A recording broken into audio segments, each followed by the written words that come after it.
by John Escott. Chapter 1. This is London.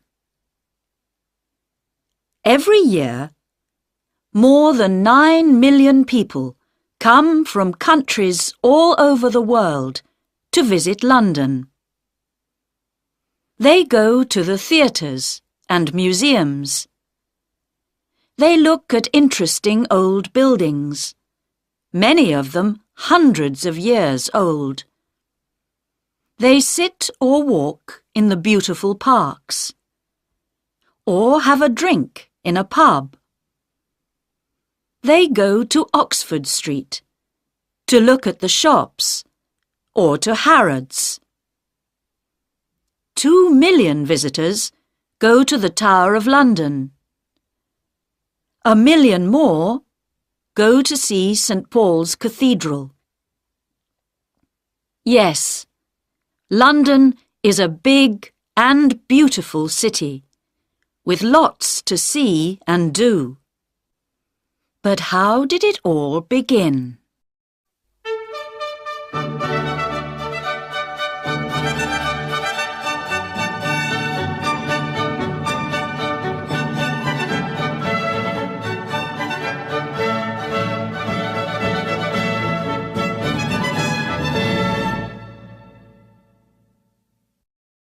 Chapter 2. In the Beginning. The name London comes from the Romans. There were people living here before they came, but we do not know very much about them. The Romans came to England in AD 43. They built houses and other buildings and made a town next to the River Thames. They called the town Londinium. They built a bridge over the river, and ships came up to Londinium from the sea. The town got bigger and bigger. Important new buildings went up, and you can see some of the Roman city wall today, near the Museum of London. It was a rich town, with about 50,000 people living in it. But soon after AD 400, the Romans left Londinium to go back to Rome, and nobody lived in the town for many hundreds of years. The buildings began to fall down. Danish soldiers destroyed more buildings nearly 500 years later. King Alfred was King of England then. He got the Danes to leave London, and his men built the town again. In 1066, William the Conqueror came to England from France to be king. Soon after, he began to build the Tower of London. When Henry VIII was king, in 1509, 50,000 people lived in London again. By the year 1600, there were 200,000, but a lot of them lived in old and dirty buildings. In 1665, 100,000 people died from an illness called the plague. This was called the Year of the Great Plague. A year later, in 1666, there was a big fire, the Fire of London. It began in a house in Pudding Lane, near London Bridge. More than 250,000 Londoners lost their homes in the fire. It destroyed St. Paul's Cathedral and 88 other churches. But the fire also destroyed most of the worst old buildings, and the new houses that went up after this were better for people to live in. A new St. Paul's Cathedral was built between 1675 and 1711.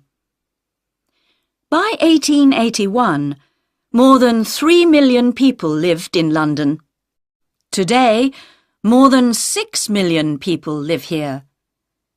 There were 8 million in the 1960s, but in the 1970s and 1980s, people moved out of the centre of London.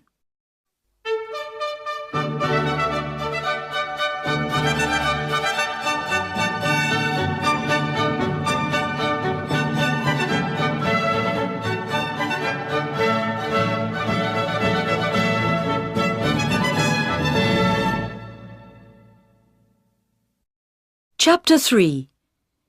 Visiting the City. A quick and easy way to get to different places in the city is to use an underground train. The trains run all day and most of the night. Buy your ticket before you get on the train. It's better not to make your journey between 8 o'clock and 10 o'clock in the morning, or 4 o'clock and 6 o'clock in the evening. These are called the rush hours. Thousands of people are going to work or coming home again then, and it is difficult to move or to find a place to sit on the train. You can see much more of London from one of its famous red buses. Some special visitors' buses take you to many of the interesting places in the city on one journey. It takes about 1.5 hours, but you can break your journey and get off and on again at the different places you want to visit. London taxis are called black cabs. Most of them are black, but some are not. You can stop one if it has a for hire sign on it. The drivers are usually friendly and helpful. Why not take a boat trip along the River Thames? Boats leave Westminster Pier and Charing Cross Pier, and they go to Tower Pier and Greenwich. Between April and October, you can take a longer boat trip to Hampton Court, about 4 hours, a beautiful palace in a big park.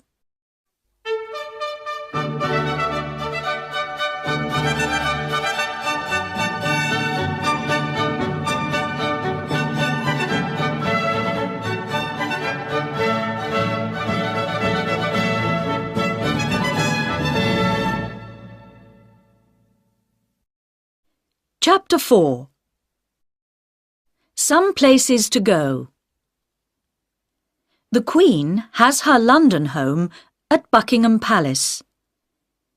It is at the end of the Mall, a long road that begins at Trafalgar Square. At 11:30 most mornings, the soldiers at Buckingham Palace change the guard. It takes about 30 minutes, and hundreds of visitors come to watch. And in August and September, you can usually visit some of the rooms in the palace. But there are always lots of people coming to see them, so be ready to wait. You can also visit the Royal Mews at the palace. This is the home of the Queen's horses and coaches. The Queen's Gallery is also at the palace, and you can visit it at most times of the year. Here you can see pictures from all over the world.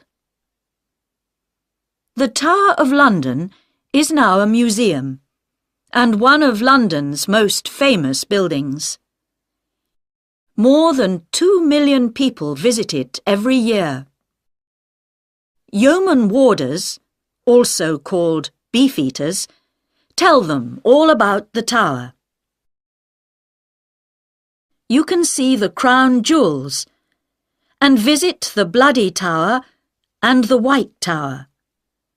Or take a walk round the wall and perhaps see one of the tower's famous black birds, the ravens.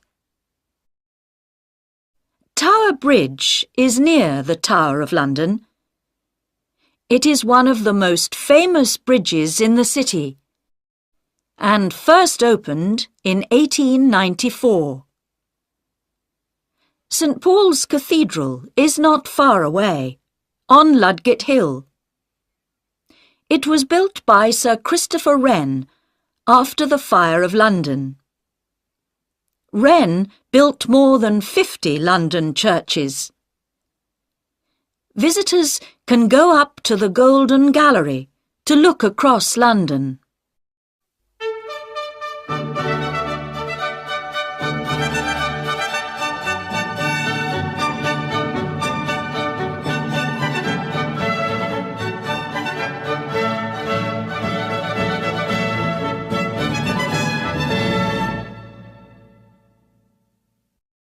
Chapter 5. Westminster. Westminster Abbey is more than 900 years old and is a very famous London church. After William the Conqueror, every king and queen of England was crowned king or queen here. The Houses of Parliament are near Westminster Abbey.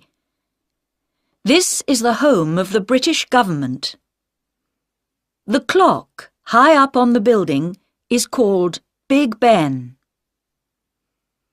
The Prime Minister, the head of the British government, lives at 10 Downing Street.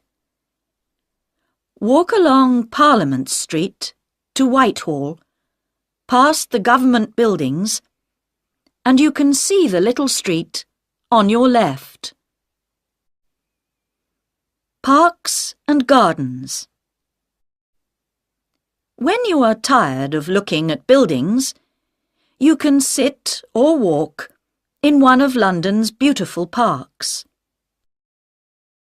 Hyde Park has a lake in the middle called the Serpentine, and you can take a boat out on the water.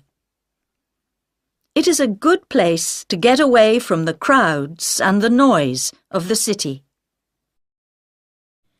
You can listen to the speakers at Speaker's Corner near Marble Arch. People from all over the world come and speak here. You can ask a speaker some difficult questions if you like, or you can stand on a box and speak to some of the listeners. Kensington Gardens is next to Hyde Park. Here you can see the statue of Peter Pan, the famous boy in the children's story Peter Pan by J.M. Barrie. Regent's Park is the home of London Zoo. The zoo has thousands of birds and animals from all over the world. There is also a theatre in the park. On a summer's evening, you can sit out under the night sky and watch a play by William Shakespeare, England's most famous writer. St. James's Park is next to the Mall. It is smaller, but many people think it is more beautiful.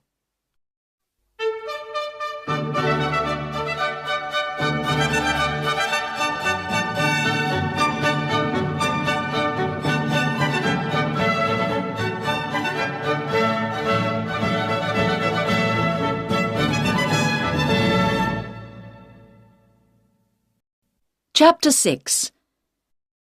Shops and Eating.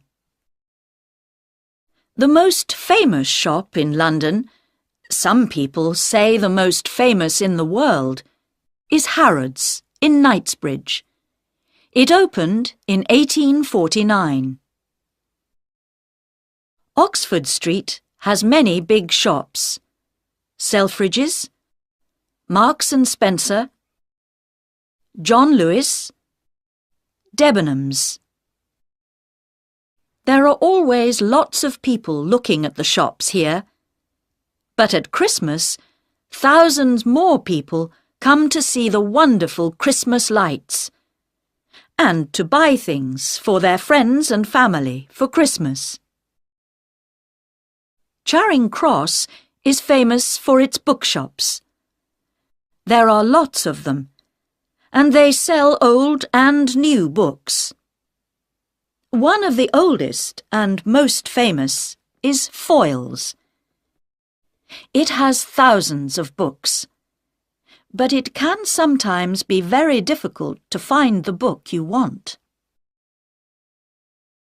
Covent Garden was once a big food market, but now it has lots of small shops and cafes, and there are street performers to watch. There are two very famous markets in London. Petticoat Lane Market, open on Sundays, is in Middlesex Street and is a good place to buy cheap clothes and things for the home. At the market in Portobello Road, open on Saturdays, you can buy old clocks, old chairs and tables, and hundreds of other things. You can find food from nearly every country in the world in London. In Soho, in the West End of London, see map on pages 18 and 19. You can eat food from Italy, India, China, Japan, Greece, and lots more places. There are also thousands of pubs in the city. In many pubs, you can eat as well as drink. Or why not have some English fish and chips? They are cheap and good to eat. Or you can have tea at the Ritz in Piccadilly, or at the Savoy Hotel in the Strand.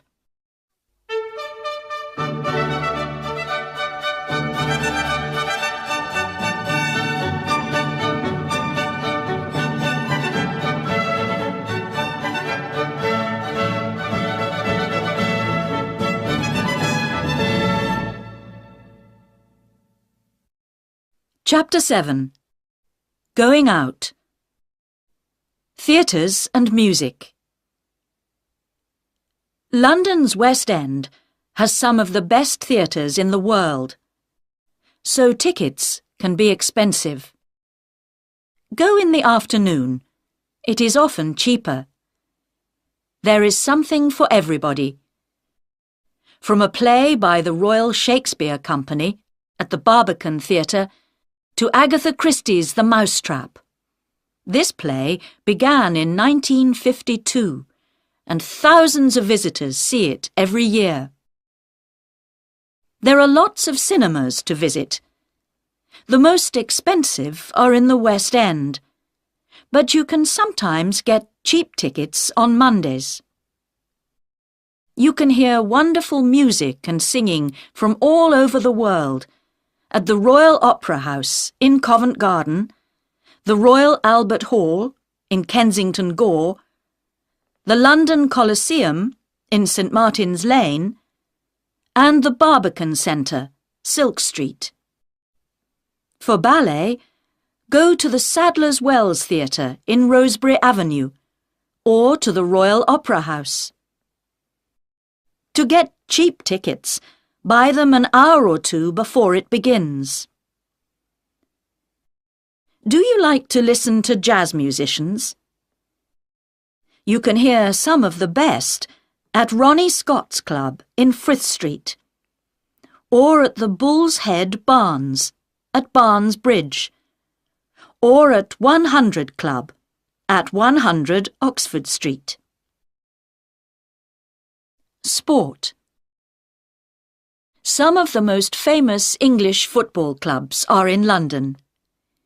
You can see Arsenal play at Arsenal Stadium, Avenel Road, N5. Chelsea play at Stamford Bridge, Fulham Road, SW6. And Tottenham Hotspur play at White Hart Lane, High Road, N17. To watch the very English game of cricket, go to Lord's Cricket Ground in St John's Wood, NW8. This is the home of cricket for most English people.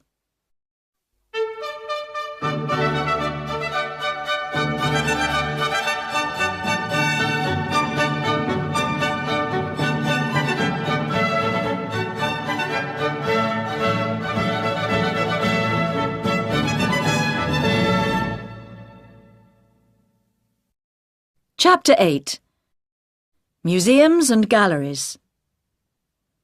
The British Museum in Great Russell Street is the biggest museum in Britain.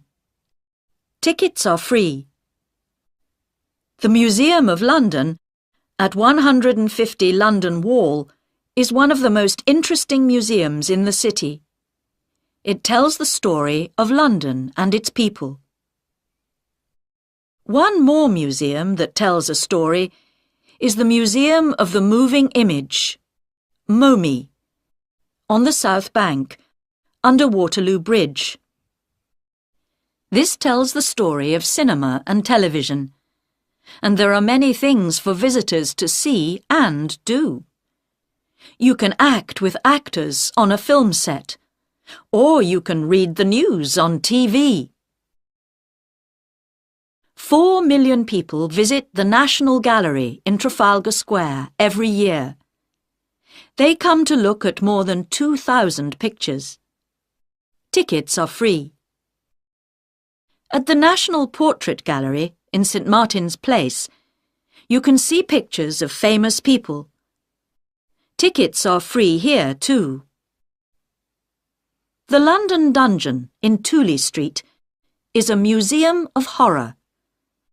500,000 people visit it every year, but they don't always stay to see it all. Madame Tussauds in Marylebone Road is famous for its people made from wax. You can see famous people from the past and famous people of today. Abraham Lincoln, Mahatma Gandhi, Nelson Mandela, Pavarotti, Marilyn Monroe, Charlie Chaplin, Sylvester Stallone. And in the Chamber of Horrors, you can see some very bad people.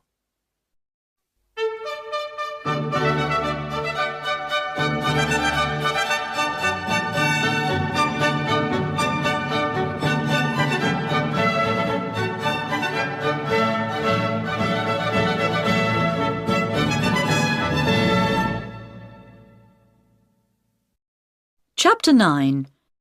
Places and Parades. The City. Londoners often talk about the city. They are talking about the oldest part of London, the home of the Bank of England, and many other big offices.